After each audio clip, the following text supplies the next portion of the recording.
What's up, everybody? Welcome to the BeTempered podcast, episode number 36. All right, we got it right there, 36. Today we have this will be our youngest guest, a young man who was a two-sport athlete in high school and college, local here from Richmond, Indiana. He's living down in Raleigh, North Carolina right now. Developed epilepsy at 9 years old, has a, crazy story about how it first happened playing a baseball game. Just an inspiring young man. I was blown away by his storytelling. Like we talk about a couple times in the episode, I thought he was reading a book. Yeah. I mean, it's just an amazing how he told his story, and super intelligent young man. He's got a lot of amazing things ahead of him in his life, and so we're super excited to have Jordan Christian with us today. So hope everybody likes, shares, subscribes. If you know anybody out there whose family may have a family member who has epilepsy or who has dealt with it, this is a story you want to share. Absolutely. Very inspiring young man. Just tackles adversity head on and gets through it. And, just hope you're all inspired. So here he is without further ado. Hi, my name is Allie Schmidt. This is my dad, Dan. He owns Caitlin's Glass. Thanks, Allie. Things like doors and windows go into making a house. But when it's your home, you expect more, like the great service and selection you'll get from Caitlin's Glass. Vinyl replacement windows from Caitlin's come with a lifetime warranty, including accidental glass breakage replacement. Also ask for custom shower doors and many other products and services. Call 962-1636. Locally owned with local employees for nearly 30 years. Caitlin's Glass, the clear choice. Welcome to the BeTempered podcast, where we explore the art of finding balance in a chaotic world. Join us as we delve into insightful conversations, practical tips, and inspiring stories to help you navigate life's ups and downs with grace and resilience. We're your host, Dan Schmidt and Ben Spar. Let's embark on a journey to live our best lives. This is BeTempered. Jordan Christian, welcome to the BeTempered podcast. Welcome. I'm glad to be here. Appreciate you guys having me on. Yeah, man, we're glad to have you and excited for you to share your story. This is a unique one to us because, as we'll get into epilepsy, that's not something I'm really familiar with. So I'm anxious to learn your story and to learn the struggles and how it's something you still deal with on a daily basis. So how we always like to start the podcast is to hear your story growing up. So kind of start back from childhood and then we'll get into those adult years. Mm-hmm. Yeah. So, initially, so I actually got diagnosed got officially diagnosed when I was 7 or 8 years old. Kind of what's interesting with this, a couple years before that, I remember vividly kind of telling my parents and grandparents about some kind of eerie feeling that I'd get throughout my body, but being so young, you didn't really know the right way to describe it or any of that nature. So oddly enough, I grew up and played 3 sports. And so the first time that anyone ever saw me have a seizure, I was actually, I'm not sure if you're familiar with Clear Creek, where McBride Stadium is. Yes. So we had a team I played for, grew up with a bunch of guys and coaches who, were super familiar with me, so we also kind of stayed together, but we were actually in the middle of a game there. I was playing shortstop, oddly enough, and had a ball hit to my right side, but just before the pitch happened, I actually had a seizure.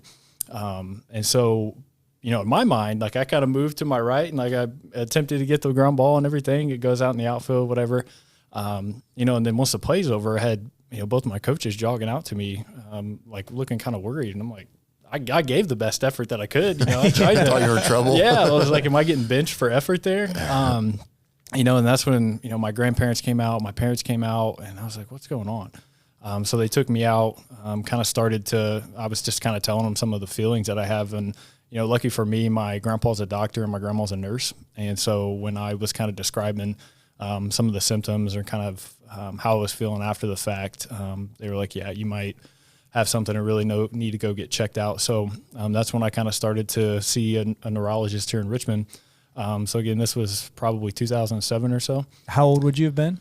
I would have been 9 years old at the time when I was, first officially started seeing a doctor for it. And so, I saw someone in Richmond for about a year or so, didn't really get, any definitive answers to what was going on. And then at that point, actually went to Raleigh Children's Hospital over in Indianapolis to, be seen by one of their neurologists. And that just kind of started the whole cascade of testing and EEGs, MRIs, CAT scans, kind of that whole thing. So, once we had an official diagnosis, it really, as a 9-year-old, 10-year-old kid at that time, like to me, it didn't really seem like much. It was kind of cool. I got to get out of class early, and it was basically a half day for me, having to drive to Indianapolis to go see a doctor. So I looked at it as kind of something that was kind of cool at the time. And so, stuff was pretty stable. I was on a medication that was, helping it pretty well. What they call like some kind of breakthrough seizures. Sometimes, I'd go 6 to 8 months and not have a seizure. And then, there could be kind of a couple months stretch there where I'd have 1 or 2. And so everything was relatively stable when I was young. And same with middle school too. I was playing sports. I played football, baseball, and basketball growing up. Football, of course, was kind of the particular one of worry. But everything was fine for that. Never had any issues really. And so, same with middle school. I was also at that point in time joined the travel baseball team over in Indianapolis too. And so 2 times a week was kind of keeping me busy going up there during school, and even in middle school, nothing really, kind of got worse per se. I kind of stayed at a pretty good spot. So it was never really much of anything for me, especially through middle school and high school, of having to deal with epilepsy, being on a consistent schedule of that 8 to 4, and then, 4:30 to 6:30, 7 practice, homework, and then kind of do it all over again. I think that routine really helped me, just kind of getting the rhythm of really kind of doing the same thing every day, especially when I was young. Having to adapt and remember to take medicine twice a day was difficult at first. There would, of course, be some times where I missed some medications, and that can, or miss some of my dosages, and, that really kind of messed with it a little bit. But, even through high school, stuff went pretty well. One of the kind of memories too that I have was actually my senior year. So I was a starting quarterback for Richmond. And we were in the red zone, maybe like the 25-yard line going in, shotgun, had a pass play called. So go through the cadence and everything. And about a half second before I snapped the ball, I actually had a seizure. Luckily for me with my epilepsy, a lot of the seizures that people kind of correlate, right, of kind of falling on the ground, the jerking, the seizing, stuff like that. Mine were very more mild. You actually wouldn't know that I was having one really unless in the case when they first found it, when I was supposed to be doing something that I didn't do, or, with us chatting here, you wouldn't really knew that I have one unless, there was just kind of some abrupt, just disruption with that. And so a lot of times too, so I was able to still kind of go about my business. And again, it wasn't really unless I was talking with someone or doing something to you would really know that I had a seizure. So that was super interesting, because if that would happen kind of right at the cadence, I was a sitting duck at that point. Mm-hmm. So I called the timeout. Lucky was able to get that off, and I'm walking back to the sideline. And Matt Haliva was in his 3rd year at the time, or 4th year, actually, my senior year. He's walking over to me. He's like, "Why'd you call a timeout?" And I can't speak when I have my seizures based on the location in my brain where I have it. I can't really talk for about a 2 to 3 minute kind of time span. But, I was walking. And so my kind of thing when growing up was to be able to tell someone that I had a seizure. I would just kind of put my finger up and then tap my head a little bit. And so I'm walking over to the sideline, Coach Oliva, was a little intense as to why I kind of wasted a time out there. And so for me, I just put a finger up, and he was like, "Oh, okay." Yeah, it was like good use of the timeout. So that was really kind of one of the first times where it's like that could have truly affected me. I'm standing there and would have taken a free shot, playing quarterback, and I'm playing football too. I guess the transitioning to playing quarterback, and that's why football wasn't as big of a risk for me, because of course I was protected a little bit more, didn't play defense at all. But yeah, that was kind of one scary moment in high school that I had, where if I was a half second late and calling that timeout, things could have got bad pretty quick. And so, outside of that, high school was fine too. It really started to shift when I got to college, right? Completely, different schedule and new lifestyle. I went to Earlham here in Richmond, but I did stay on campus because I wanted that kind of full college experience.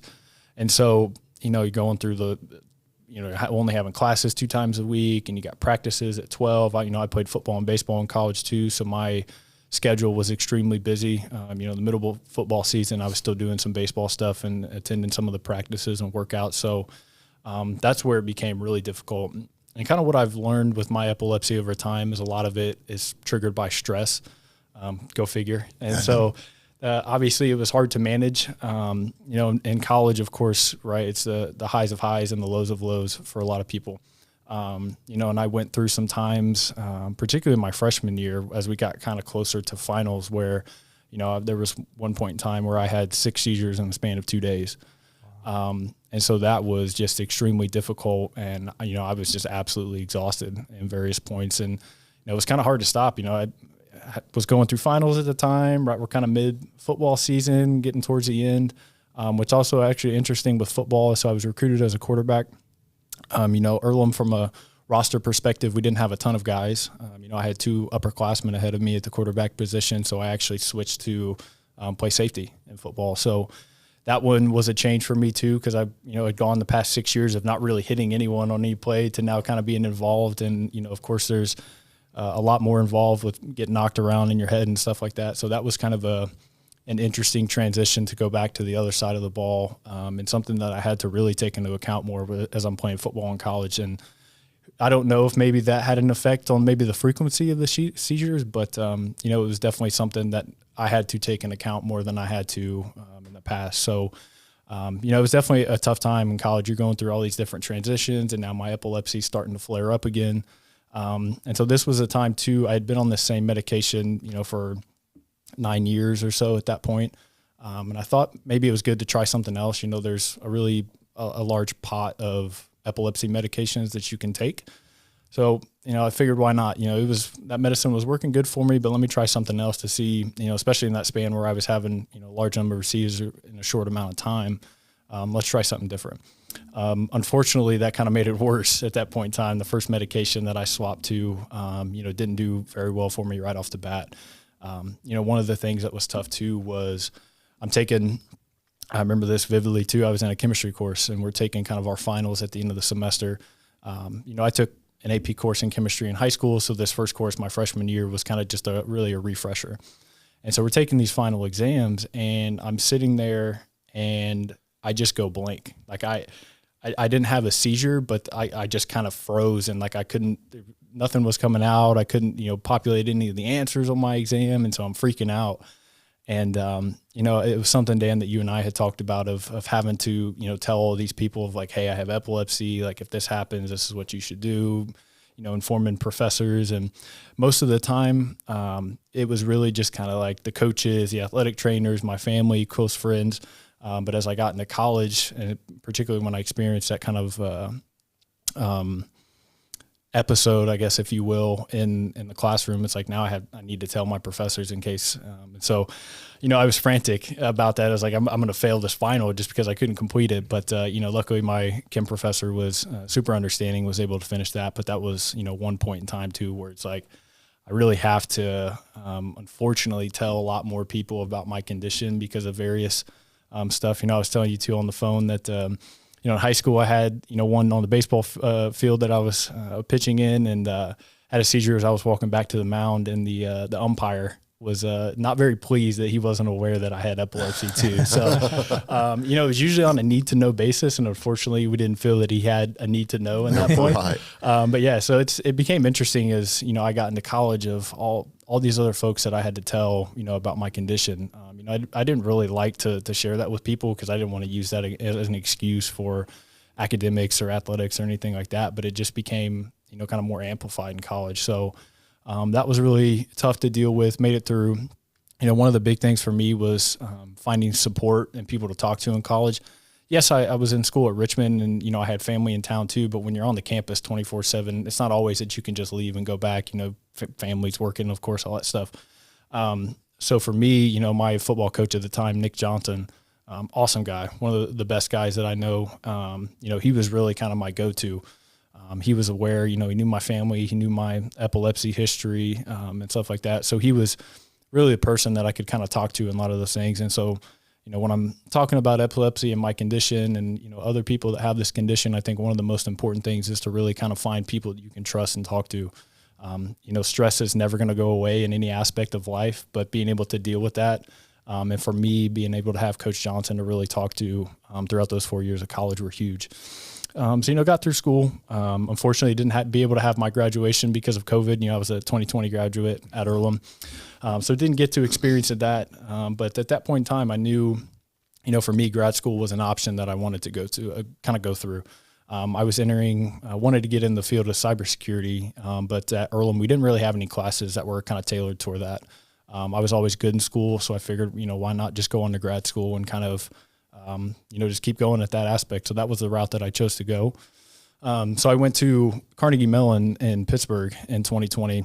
And of course, when, before the pandemic kind of broke out, I signed my lease to move to Pittsburgh. I paid my initial deposit. And so it's like, well, crap, I kind of have to move and still go through with this. And so moved to Pittsburgh, and, that's where things really, I would say that 2020 to 2022 was probably a couple of the worst years of my life, obviously with the pandemic and everything, but my epilepsy and my seizures really transformed. So I was, in September, I was about a month into school. I had a pretty bad accident where my seizures, were very kind of mild, out of all of a sudden just kind of transformed to what are known as grand mal seizures. And those are the ones that people typically familiarize themselves with and, falling on the ground, kind of seizing, doing that sort of thing. And I woke up in an ambulance. This kind of happened just randomly. I woke up in an ambulance in downtown Pittsburgh. I had really no idea what had happened. The EMTs, doctors, everyone's asking me like what happened, and I have no idea. And this one, when in my, the more mild seizures that I had, I could kind of talk and I was aware through all of that. I never lost consciousness or anything like that, but this one was completely different. So I had no idea, what was happening at that point. And waking up in a hospital with techs ripping off your clothes, cutting or your shirts and stuff was terrifying.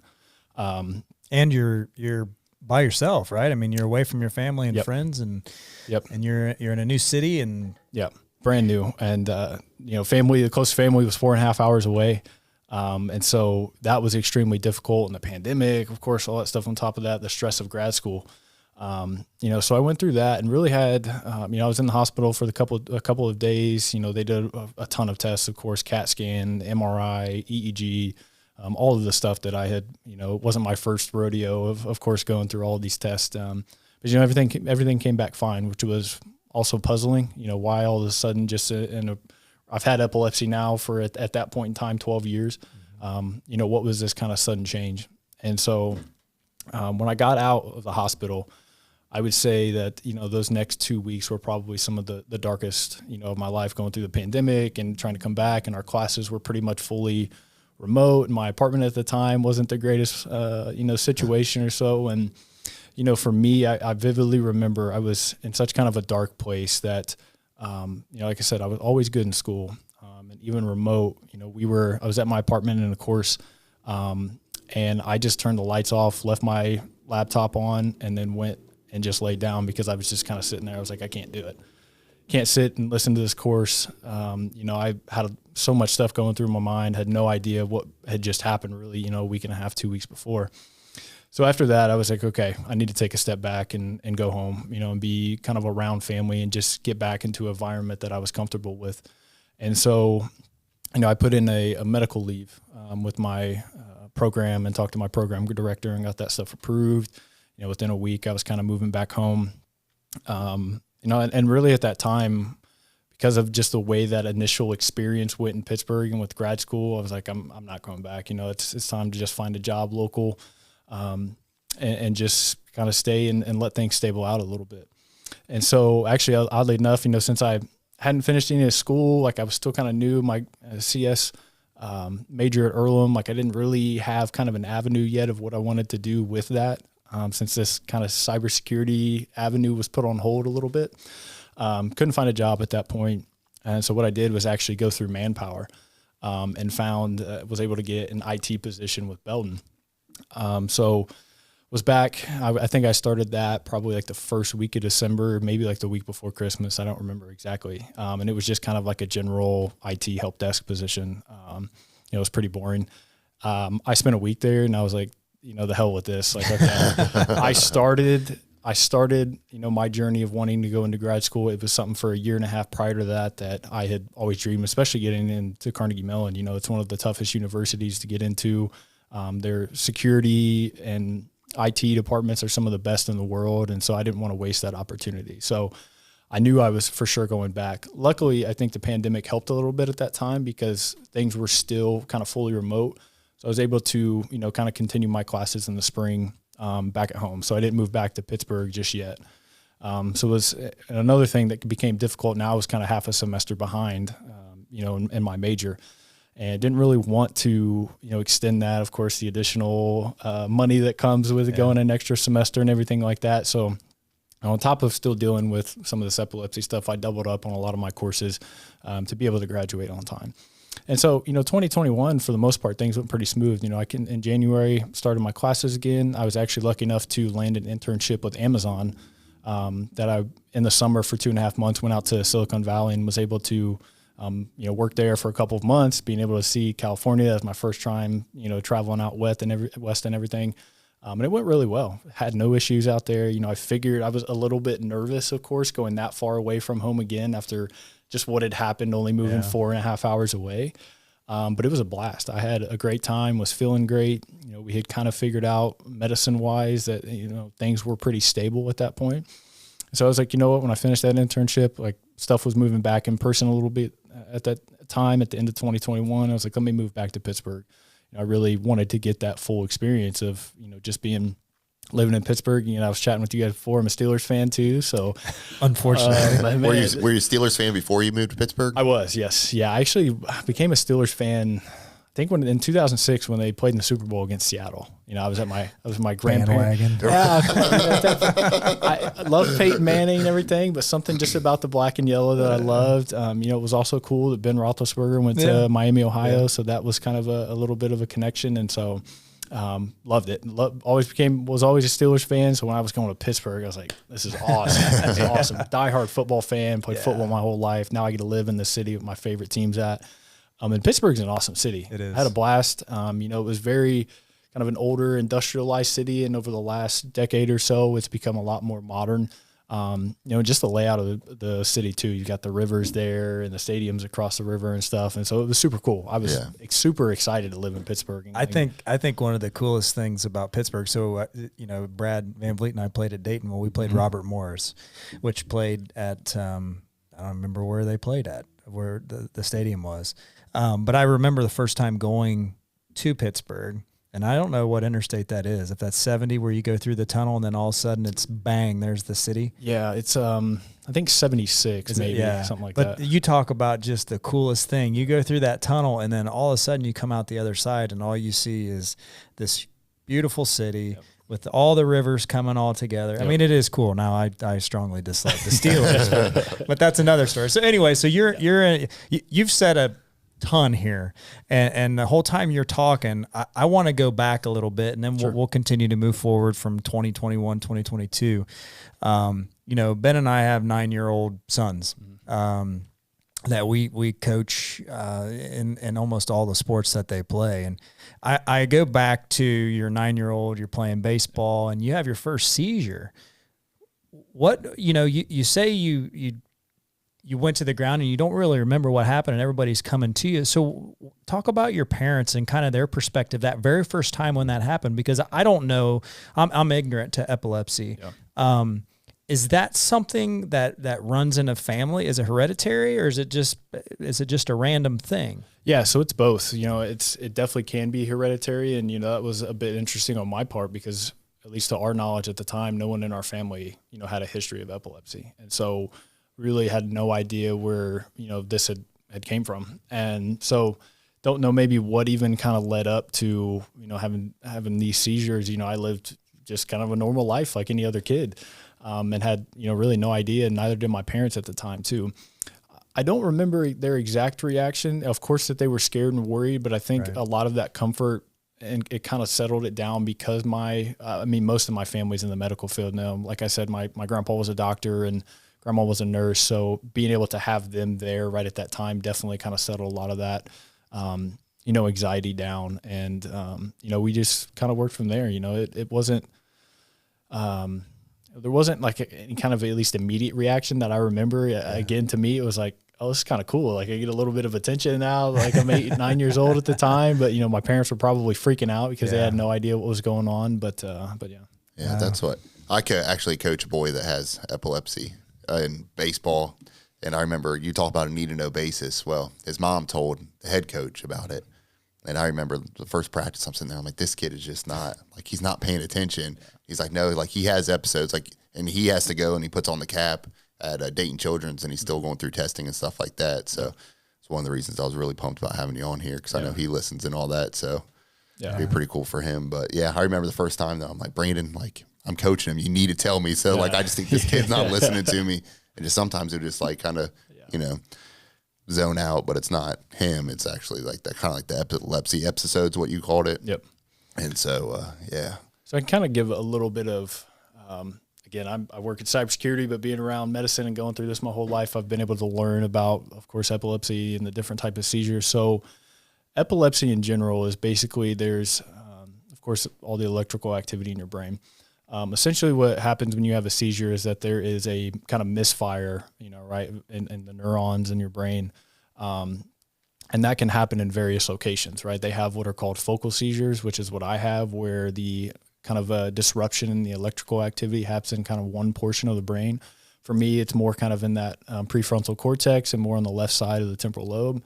Or you can have what's kind of generalized seizures, is where when you do have a seizure that there's multiple points in your brain where this is happening. And so that's why when you see, in particular, someone is on the ground and doing different jerking motions, is because it's affecting so many different portions of the brain. And, even from just the focal and generalizes, there are different types, again, just varies on where they occur in the brain. And so I, from that standpoint, was lucky that mine were kind of just focus, or were only on this one portion of my brain. And so, when I have a seizure, reason I can't talk of that just because of the location of where the seizure occurs in my brain. Okay, that's interesting. So we go fast forward back into Pittsburgh, and you've been jaded by the black and yellow, by the Steel City, and all that good stuff. So you're back in college. Kind of pick it back up from there. 2021. Mm-hmm. Yeah. So I finished the internship in California. It was a pretty quick turnaround. I've finished about the first week of August, and then was starting classes again in grad school about the end of the month. So I came back home to Richmond, was here 4 or 5 days, and then moved back to Pittsburgh. Classes were back in person. I was able to see, some of the friends I was able to make in Pittsburgh, be able to go out again and just kind of enjoy yourself and see the city a little bit more, since some of the restrictions were easing up from the pandemic. Had a great semester. Things were going really well. Had no seizures again up to that point. So I was sitting at almost a year of seizure free. And so that was a really bright spot for me, especially because I wanted to experience grad school, had no complications for the year, like things were going great. It became that time of the semester. Now, of course, I'm, basically a year off from being in the real world and, working a full-time job. So I'm, starting to fill out a lot of job applications, going through the interview process, stuff like that. Again, this was one day that I'll remember forever. I'm the middle of October or so. It's about 3:00 in the afternoon. I actually just got off of, was finishing up an interview with Ford Motor Company, position out in Detroit. And so got off of that interview. I was kind of having a little bit of a late lunch, early dinner. There was actually a CVS across the street from me. Before I had some of my night classes and stuff like that, I went across the street to just grab some, pre-made food that was already there or whatever, a Coke or, whatever I was grabbing. So walk out of the CVS, and I literally just had to cross one street.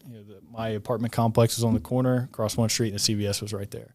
I was standing on the corner waiting for the walk symbol to come on to cross the street. And just before it came on, I collapsed again and had another seizure. This was the second time, of course, that this has happened. And again, I woke up in an ambulance. But of course, this time I kind of knew what had happened. And so, woke up in an ambulance again. I'm telling the EMTs kind of what happened, and of course didn't want to be admitted again because of all the bills that comes with that. And so I was like, as long as you guys are okay with it, like I'm gonna go on about my business. I'll talk to my neurologist, back home and get some stuff scheduled to do that kind of thing. And so, it really didn't affect me as much because I had been through that. It was definitely tough, of course. One thing that sucked was I was wearing a white hoodie, and from falling on the concrete, of course, was bleeding a little bit, and so ruined the white hoodie. Unfortunately, it was a really good Under Armour one, so I hate that I ruined that. But things kind of went on from that point. The rest of the year was okay. Had no issues during finals. Was able to go to a Steelers game actually that fall. Everything was good. Because that's one thing too that can be a bit tricky with epilepsy is some of the triggers that can cause it. One of those is often bright lights or strobe lights and stuff like that. And that's even during testing. That's a lot of times when you have an EEG is that they will essentially, when you're doing an EEG, they're more than likely not trying to make you have a seizure. And that's why they'll flash strobe lights in your face, because that oftentimes is a trigger for that. So really have to be careful from that standpoint of like going to concerts, going to games, blah, blah. So, but anyway, that was fine. And so I went back home for Christmas. Everything was good. I'm entering my final semester now of grad school. Stuff's picking up again with job interviews and all that good stuff.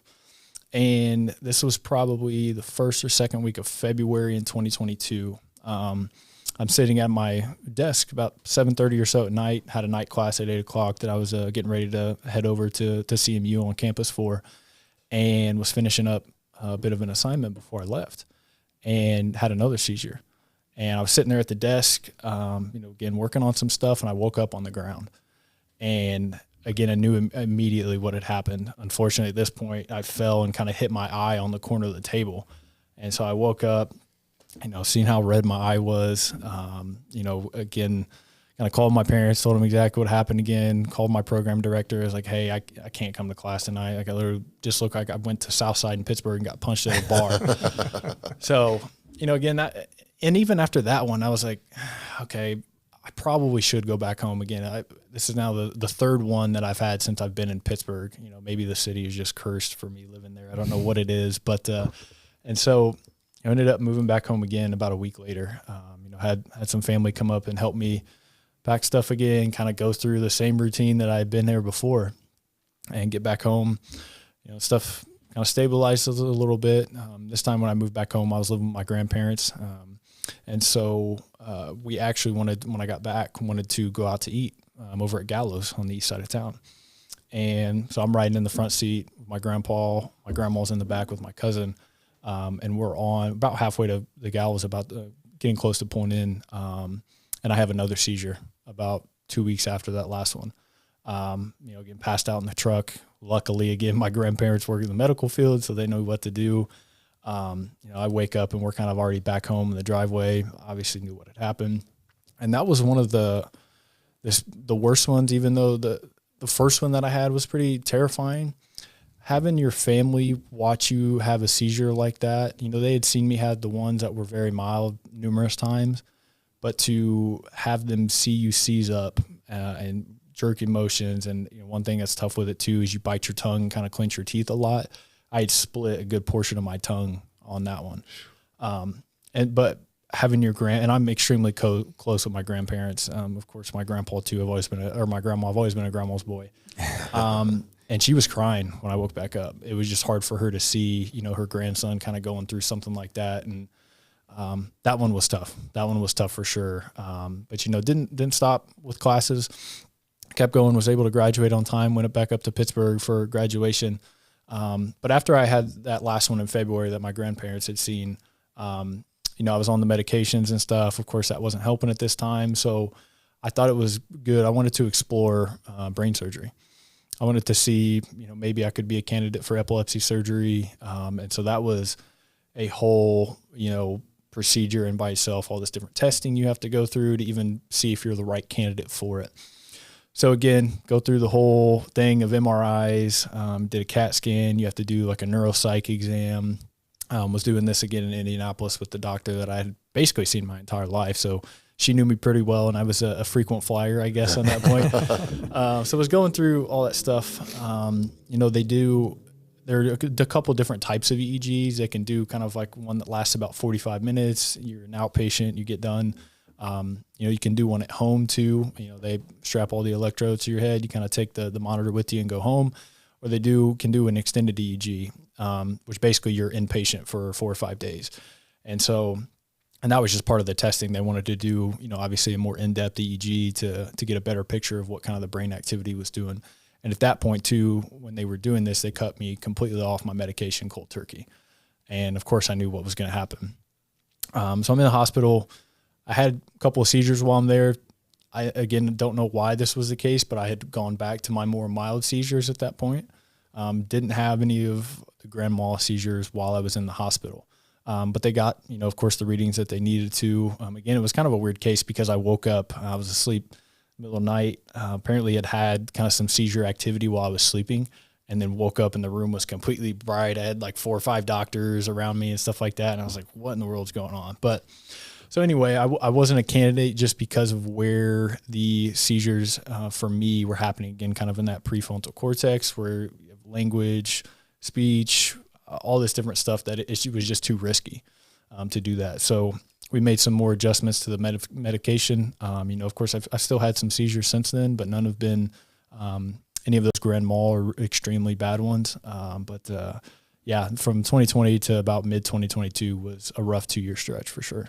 Yeah. Wow. When these seizures happen, you have no feeling that they're coming? So I actually get what they call an aura. And it's kind of like a full body, like tingly sensation. So when I get that, I know that I'm about to have one for sure. For example, if I was going to have one while we're chatting here, I'd kind of get that body feeling. I was kind of put my finger up, but yeah, I get kind of just a full body sensation that I know that I'm about to have one. Okay. Yeah. I can't imagine, waking up and, like when you're in college and you're going through all those changes that college kids go through. My oldest daughter's and her just finished her first semester in college. And I remember the stresses of being away from home and then playing sports in college and the rigors and the demands of all that. And then the schoolwork on top of that and the social life and all those things. And here you are 4.5 hours away and you have all this stuff happen. But what I think's amazing, a couple of things, I don't know you, right? I mean, we talked on the phone last week and I read your story, I think from the Epilepsy Foundation that you had put out there. And that's how I kind of came across you from the Van Vliet family. But you're amazing, man. I mean, you how many times have you told this story in full length? To be honest, not a ton, because again, I couldn't tell. The people that need to know about my story have already know, right? I live with, once I graduated and got my first job, I moved to Indianapolis and lived downtown for a little bit and then moved in with, my best friend and his wife to save a little bit of money. It's not like I had to tell them my story. Like I've known them for 15, 20 years or so. And so they had known kind of about that. But I mean, honestly, from beginning to where I'm at now, I think this is the first time that I've really kind of shared this story. Kind of laid it all out there. Yeah, what's amazing is it's almost like you're reading a book. I mean, you just kept going and going and going, and it's amazing because I didn't know what to expect. You're obviously very intelligent. And your support system sounds amazing, from parents to grandparents. And so certainly something I know that you're thankful for is that family support. So talk about, for those out there, somewhere like Ben's coaching a young kid who's dealing with this, and I'm sure there's high school kids who are dealing with this. And, I'm sure that I know the way kids are, that there's difficulties where kids get teased and kids get bullied and picked on because of it, and which is sad, but it happens. So talk about, from your perspective, what it might look like for a kid out there who's dealing with the things that you dealt with in high school and how you get through something like that. Yeah, I think definitely the biggest thing is finding who your support system is. I was lucky enough, my grandma was actually the nurse at the high school too, at the time that I was in school. So I had her there in case anything was happening. But the people that I grew up with, I had, I'm a good core of friends that I've known basically my entire life. And so that's been one thing for me, that if I ever had some situations like this, or in grad school when I had that stuff going on in 2 years, being able to talk to them was extremely important for me and something that I relied heavily on. And the other thing too is just, right, don't be embarrassed about your situation, right? And just kind of own it. Of course, people might have their opinions or say some things that aren't right and stuff like that. But It's just part of life. They more than likely have something that's different about them too, that they may not want people to share. And so that's a huge important thing, is to never be embarrassed by it. I think even, coming on this podcast and talking with you guys is helping me still deal with it, right? It's not something that I'm over with. It's going to be there most likely for the rest of my life. But, I think the biggest thing is the support system. Again, having people you can go talk to. One thing that was tough with me as a kid too was I didn't really like people asking me all the time of like how my epilepsy was. And I was always kind of like, if it's bad, I'll tell you. If I don't say anything, then, stuff's going well. And so I think, with kids sometimes, again, from that aspect of maybe it could be embarrassing, right? I think the biggest thing for me is, just treating me like any other kid. And unless I have the seizure, right, the biggest thing for me, again, was just not being asked about it all the time. It just got old pretty quick. I mean, maybe when I was young, that was always the case. But when I got into high school and college, I was like, I'm okay, right? I'll tell you if I'm not okay. But yeah, I can't stress it enough that the support system was huge. Yeah, that's great. And had some good coaches throughout your career. And, Coach Johnson over at Earlham, he's got his own story, with his wife who's passed and all the things that he's dealt with in his life. And, what an amazing mentor for you at an important time in your life, right? Yeah. I mean, Coach Johnson, I've said this numerous times, but without him, I don't think I would have made it through undergrad. And he's had that effect on a lot of kids throughout the years that he's been with Earlham. And I will forever stand on that if, he wasn't our coach and I didn't, and the big thing with him is he always made himself available to everyone, whatever problem you had going on off the field, on the field with family, whatever it was, he was always, an open door. And again, I can't stress enough of being able to find kind of a person like that you could just go in and kind of basically put everything on the window and just everything you're going through. And so, he's awesome. His family's awesome, they're super strong with what they've had to go through. And for him to still be open like that to his players and really any students, it wasn't just his athletes. It's unreal. The type of person he is. An amazing man, amazing leader, mentor. So how was it for you transitioning from, we know how the challenges when you left home and you went to Pittsburgh, but you're a 2-sport athlete in college. Sports stops. Yeah. What's that look like? That was hard. That was rough, especially because of the way that both my sports ended in college. So, of course, with baseball that I mentioned, COVID, we were 10 games into our season. That got stripped, everything like that. But with football, as you guys may know, Earlham pulled the plug on its football program. And that was at the end of my junior year. And so I didn't get, that whole senior experience of being able to play for your final time. It just got stripped. And so really sour taste in my mouth for both sports. And that was tough because now I was left with, what am I supposed to do? And then, the pandemic and I'm big into fitness too. And I really couldn't go to any of the public gyms at the time. The school's gymnasium was pretty restricted, of course. So it was hard. And that's what made 2020 even worse. And, the big thing for me again was just finding what was that next hobby. As chatting with you, I'm a golf addict now. I golf 24/7. I can, thanks to my best friend, he actually golfed his last year at Richmond, and then he went to Earlham also and golfed there while we were in college, and then he got me into it in 2021. Thanks to him, I've spent a lot more money than I probably should have on golf, but it's been good. It's something that gets me out of the house that I look forward to. A lot of times I'll even just walk the course instead of, getting a cart or everything, but yeah, I'm completely addicted to it. Yeah. That's awesome. Talk about what you're doing now. 'Cause you kind of had some change here in the past year, right? Mm-hmm. So talk about that. Yeah. This past year and a half or so has been interesting. So when I got the job offer for the company that I worked for, so this was May of 2022, big tech company, I was given an offer that I could work fully remote, which was great. So about a week before my graduation, so this is probably the first week of March or of May or so, they announced that an acquisition was happening. They were being acquired by a larger tech company. And so I was freaking out. I was like, am I still going to have a job? I'm messaging my recruiter and stuff like that because, everything was kind of lined up how it should be. And it's like, all right, now throw this into it.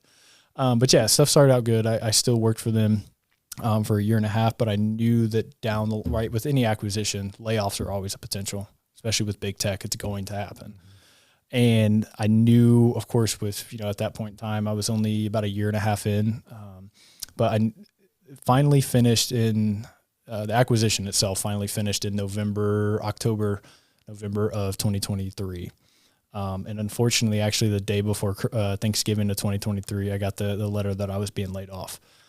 And so, everything had been stable, been good. I really enjoyed the job that I was working, who I worked for, who I worked with, even though it was remote. I had a chance to go out to Denver and, meet my director, and even go back out to California in early 2023 to meet my, manager face to face, which was really cool.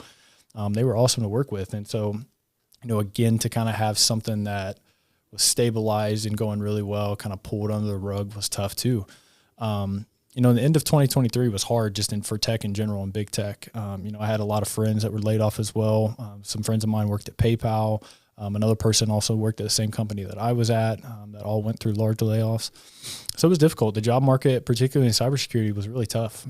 Unfortunately with security, it's hard for companies to get a real return on investment to put an exact number to it. And so a lot of times it can be seen that sometimes those are some of the first positions that go. So that was tough. And I went probably about 4 months unemployed. Again, lucky for me, it was super stressful, but I had, again, kind of falling back on the support of my friends and family back home here in Richmond. But nothing popped up. Indianapolis and Indiana in general isn't a huge tech hub. A lot of these companies too were starting to go back in office. And larger tech, which is all that I knew at that point, right? You're looking at Silicon Valley, Austin, Texas, right? New York. And so I always knew that there was a chance that I was going to have to move away again. And so I wasn't necessarily looking forward to that, but yeah, so I got a job with a company out in Raleigh, North Carolina, actually from a referral from a guy I went to school with at Earlham. He went to the same grad school. He's a couple years younger than me, but get a referral. I was able to get that job. And again, it was a quick turnaround. I think I got this job offer at the end of February and ended up moving like the second week of March down to Raleigh, North Carolina. So again, that was just another huge jump of, I was settled and stabilized here.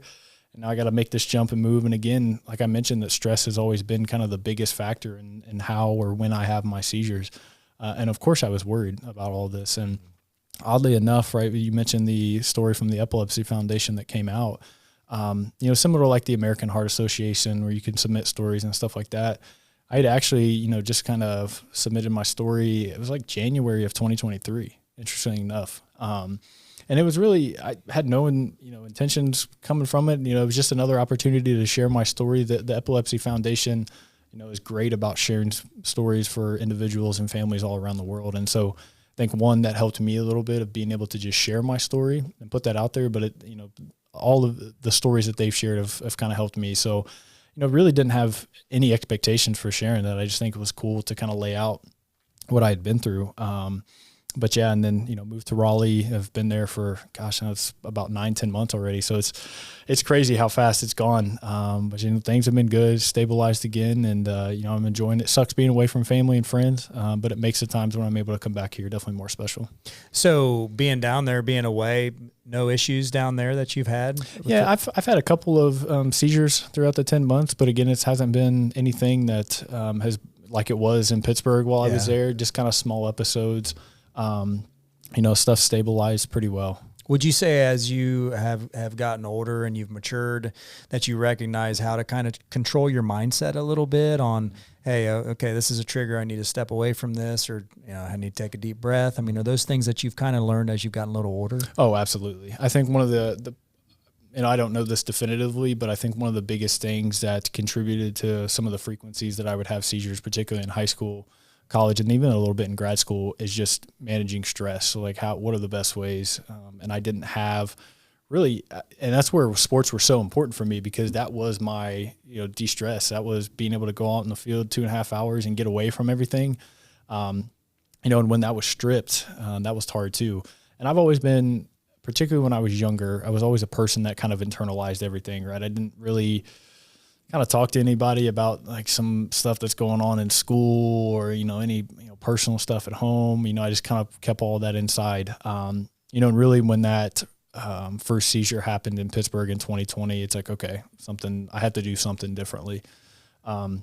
and particularly once I graduated, and I had already tried all these different medicines and some different avenues. And I think I just had to be better at managing stress. And I think that's helped me significantly. In college at Earlham, I got into yoga, not voluntarily, but the baseball team, we all did yoga. But for me, of course, it was really good physically, but just on the mental side of things was huge. Maybe a lot of people might not, it's like, oh, why are you doing yoga? I mean, it was awesome. It really helped me a lot, just being able to de-stress and kind of work through some things. And, even over this last year that I've been in Raleigh, one thing I've wanted to focus on is just dieting more and really being an intentional. I've got a ton of different vitamins that I take and been working on dieting and getting back in the gym and doing some different things too. And, again, just learning how to manage that stress and just be more proactive in, my health overall. Yeah. That's great, man. I want to ask you a couple questions as we kind of land this plane. You've done a phenomenal job for not telling this story in depth. I mean, I swear it's like you're sitting here reading a book, and there's no book here for anybody who's just listening. What do you envision your life in the future? Yeah. It's always a difficult question, right? Because I've had a lot of change over the last 5 years. So it's kind of the point where it's like, I just want to stabilize and be on one kind of thing. For me, I would definitely like to get back, either to Indianapolis or just being closer to family for sure. Family and friends, of course. And so that, outside of personal goals from a career standpoint, that's just a goal for mine to get back and be closer. I always was kind of the one that was like, I want to get away. I want to move out. Now that I had moved out a little bit, I was like, okay, it might be a little easier and more fun to be back home when I can go visit, all these other places. But from a career standpoint, I kind of chatted with you this a little bit as well. I could definitely see myself in kind of a managerial role. This is also, us doing this podcast is a chance for me to share my story, and I hope to do some other things in the Epilepsy Foundation. They actually have what's called the Walk to End Epilepsy, and they're doing that walk in Raleigh kind of the first week of March. So, I think for me too, I'd like to get into that role of just being able to share my story and kind of being an ambassador for people who are going through a similar situation that, I went through as a young child and then I'm still going through as a young adult now. Yeah, that's a great answer. And I think that's extremely important. And again, the reason that we do this podcast is because, we've had people on here who have been as old as, what was Jim, 85 years old, telling their story of their life. You're probably one of the youngest, to be on here. So it's kind of interesting for me, to go from someone who's been in their 80s and lived their life and to hear someone like you who's still full of youth and excitement and vigor and ready to take on the world, and to hear those different answers, from interviewing all these different people. So that's a great answer, man. You got a lot coming your way. That's good stuff. You are a very, very unique, motivated young man. This one's a little deeper. If you could have a conversation with one person, living or deceased, who would it be and why? Ooh, now this is just anybody. Like, I don't have to go. It can be anybody. Yeah. That's really interesting. You kind of caught me off guard with that. That's good. That's what I want. I think one of the things that would be really cool is to chat with someone who has gone in terms of living with epilepsy. Actually, one thing that's pretty cool is Alan, I can't remember, pronounces that, Faneca, but he was a guard for the Steelers for a long time. He's Faneca. Faneca, yeah. And you call yourself a Steeler. I knew his first name. Us Bengals fans got it. He terrorized their line for a while. So he actually has epilepsy too. Really? So it would actually be really cool to sit down with someone like that who's been, of course I wasn't in professional football or anything like that, but played the sport, who's gone through a lot of different things, so chatting, if I had the opportunity to chat with Alan and just see what some of the stuff that he's gone through and how he made it to where he is today, of course, playing through the National Football League as a lineman with epilepsy, I can only imagine what that was like. Yeah. So that would be really cool just to see from another person's perspective. Lucky enough with some of the stuff just from the Epilepsy Foundation story that I had posted, I had someone that I went to high school with that reached out right off the bat and, just was asking about my experiences and some of the stuff that I've gone through. And so, I think being able to share and hear other people's stories is awesome. Well, I hope that what comes of this podcast as we share it when it comes out, and all the little shorts and reels that we'll make from it, hopefully you're flooded with those calls and text messages where you can have those conversations, because I think it's important for you. I think it's important for you to tell your story and to talk it out and for other people to understand. Because like I said, I don't know a lot about epilepsy. So I hope that you get some fulfillment from doing this, not only from just sitting here and telling it, but from other people. So last question I have for you. You got any closing thoughts, any words of wisdom, any quote that you live by that when times are tough, when you're sitting in Pittsburgh, Pennsylvania, and you have a massive seizure and you're just trying to figure out, why is this me, and what am I going to do, and where am I going to go? What gets you through that? Yeah, I think, one of the, I guess kind of an easy one, right? There's always light at the end of the tunnel kind of thing, right? Peaks and valleys to life. I think, right, if we've gotten into a more digital world and we're able to see lives of basically anyone that we'd want to, I think one of the biggest things that I would share with folks with epilepsy or just in life in general is that comparison is the thief of joy. And I think that as you begin to look at your life and social media, and you can see into the lives of these other people, and like maybe you're not really where you want to be, I think it's truly important to stay grounded and really not think about what other people are doing, but look at where you were in the past, where you are today, and where you want to be in the future. And so when I look back, right, I'm still having seizures, right, of course, like that. I don't, who knows when that won't change. But I always look at where I was in undergrad, and then in 2020 when all that stuff started with grad school, and I'm damn grateful for where I'm at now and what I'm, enabled to do, and chatting with you guys, and, with the stuff I'm doing, in work and things of that nature. So I think not comparing yourself to other people. It's good to be inspired by others. I think that's the whole thing about the Epilepsy Foundation, and you can see where other people have at, but you're not comparing yourself, right? It's more of an inspiration. But yeah, comparison is the thief of joy. And that's something that I for sure have learned over the last couple of years is, social media has a lot of good things, but, that is one bad thing for sure that I can take from it. For sure. Yeah. I love it. That's awesome, man. You're an inspiration. I mean, you may not feel like it, but you are an inspiration to others. I'm sitting here with goosebumps hearing you tell this story, and you're 20 some years old. I mean, it's, I didn't know what to expect from today. But you blew it out of the water, and your story's amazing. Your family's amazing. Your support system, your friends. I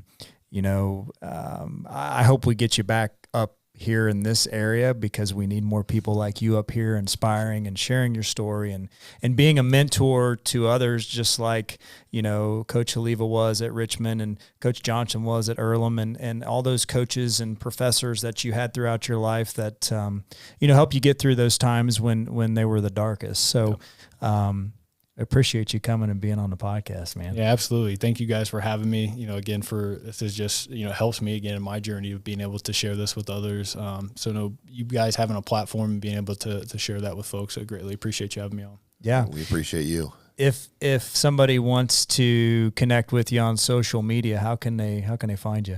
Yeah, so I'm pretty much on all the major platforms. Facebook, Instagram, LinkedIn, if you're, into the more business side of things. Similar to what Coach Johnson for me, I'm an open door. I hope that folks come to me and have questions, and that, that they are looking for some guidance, or just even, someone to talk to or share their experience with, but yeah, I'm on all the social media platforms, don't hesitate to reach out. I love sharing my stories. It's definitely a unique one. It helps me, and I hope it helps other people as well. Yeah, that's awesome.